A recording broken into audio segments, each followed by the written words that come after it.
आपको पता है कि जो पाकिस्तान की आईएसआई इंटेलिजेंस एजेंसी है वो 1948 में बन गई थी, और जो इंडिया की इंटेलिजेंस एजेंसी रॉ है वो 1968 में बनी थी। 20 साल का डिले था। किस वजह से? कभी कभी फेट, कभी कभी सर्कमस्टेंसेस। जब भारत का पार्टीशन हुआ ना, तो जो लोग पाकिस्तान रहे और जो लोग इंडिया रह गए, उन दोनों में कुछ डीप फर्क था। एक आदमी था, इसका नाम था major general sir Walter Joseph Cawthorne. ये आदमी वर्ल्ड वॉर 2 की ना इंटेलिजेंस एजेंसी, वर्ल्ड वॉर 2 के इंटेलिजेंस सिस्टम में काम करता था। So this person was transferred to Pakistan.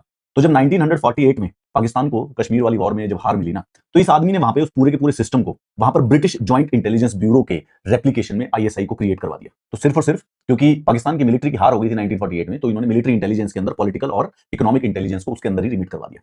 Where India India ने जो ओरिजिनल ब्रिटिशर्स की इंटेलिजेंस ब्यूरो थी उसी को इनहेरिट किया। 1887 में सेंट्रल स्पेशल ब्रांच बनी थी और 1909 में इंडियन पॉलिटिकल इंटेलिजेंस बनी थी।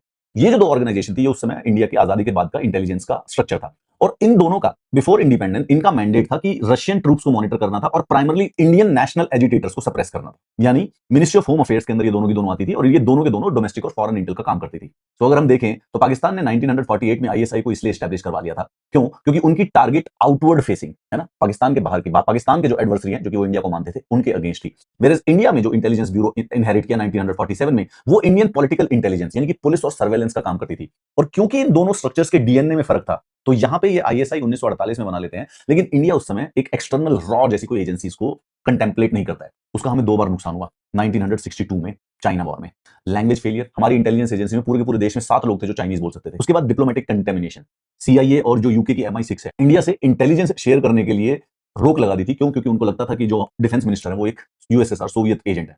तो 1962 में जो इंडिया का ह्यूमन इंटेलिजेंस था वो आउटमैच हो गया। वो ट्रूप्स को ट्रैक तो कर रहा था, लेकिन वो ट्रूप्स के इंटेंट को ट्रैक नहीं कर पाया। सीआईए ने एक्चुअली में एक इंटरसेप्ट दिया था कि जो चाइनीज आर्मी है उनको ऑर्डर दिया गया है कि not to clash with Indian troops, और इंडियन इंटेलिजेंस एजेंसीज ने इसको इंटरप्रेट किया कि ये एक प्रकार का पीस का साइन है। उनको ये बात ही कंसीव नहीं हुई कि जो चाइनीज प्रीमियर है वो अपने डोमेस्टिक फेलियर्स को एक वॉर के द्वारा डिस्ट्रैक्ट करने की कोशिश कर सकता है। So in the early times of the India, जो हमारा जितना भी फोकस था इंटेलिजेंस का, वो अंदर डोमेस्टिक पॉलिटिकल सर्वेलेंस करने पे था। एक्सटर्नल थ्रेट मॉनिटरिंग थी हमारी जीरो। यही 1965 वाली वॉर में भी हुआ। हमारी इंटेलिजेंस एजेंसी पाकिस्तान का जो ऑपरेशन गिब्राल्टार था उसको प्लानिंग फेज में डिटेक्ट नहीं कर पाई। उसके बाद ऑपरेशन जो ग्रैंड स्लैम था वो भी हमने रिएक्शन में बेसिकली कॉट किया। जब ये दोनों फेलियर हुए तो उसके बाद हमने रीबिल्ड करना स्टार्ट किया, and this is the person Rameshwar Nath cow. ये थे फर्स्ट चीफ ऑफ रॉ 1968 से 1977 तक। ये इनका ब्रेन चाइल्ड था कि हमारे इंडिया को एक एक्सटर्नल इंटेलिजेंस एजेंसी चाहिए। एंड 1968 में रॉ बनाने के बाद इन्होंने 1971 में इस बात का प्रूफ भी, इन्होंने ईस्ट पाकिस्तान में मुक्ति वाहिनी रेजिस्टेंस मूवमेंट को कल्टीवेट भी किया, ट्रेन भी और सप्लाई भी किया, and within 3 to 4 years of establishing of the रॉ, India was able to fracture a rival nation. तो जो ये 20 साल का डिले था, इसको हमें एक प्रकार से 2 वॉर सहनी पड़ी, 62 की और 65 की। लेकिन एक से 1968 में बनने के बाद रॉ ने इमीडिएटली 3 से 4 साल के अंदर अपनी जो यूटिलिटी है वो प्रूव कर दी।